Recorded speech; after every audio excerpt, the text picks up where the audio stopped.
Good morning, Rock Church. I hope you're having a wonderful day so far and that the Lord gives you many blessings. Just want to share with you a little bit that I've been reading about in a book called Praying the Names of God by Anne Spangler. Book in chapter 2, it talks about the story of Hagar and Abraham and Sarah.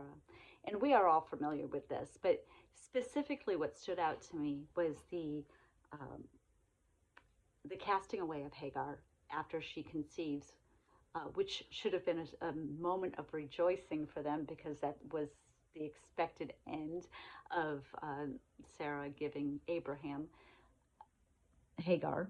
And they should have been rejoicing. And instead, she gets cast out of the camp. And as she is in the wilderness, the angel of the Lord comes to her and tells her she is with child and that what she is to name him, and that he's not going to be an easy child to care for. However, that he shall dwell in the presence of his brethren. And she called the name of the Lord that spake to her, Thou God seest me. For she said, Have I also here to look after him that seeth me? El Rohae.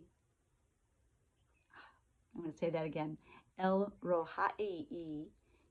The name of God that she used was the God who sees me.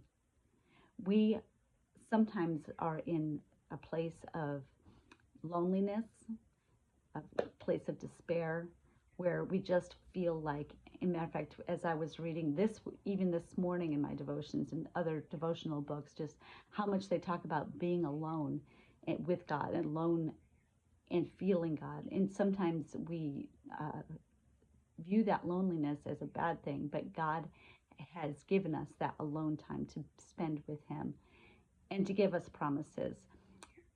The other thing I just wanted to say was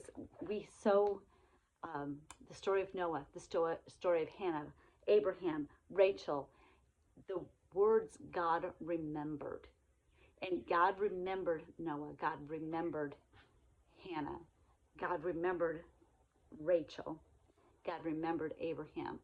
Those words are so meaningful in that it doesn't mean that he had forgotten about them, not at all. It means that he went to act on their behalf. Remember that God is with you. He is for you. He remembers you. He sees you where you are. And we know, as Jesus said in Matthew, chapter 10, verse 29, Fear ye not, therefore ye are of more value than many sparrows. If Jesus knows the lilies of the field and he knows the number of hairs on your head, he knows where you're at today. Be blessed and go knowing that God has you in his sight.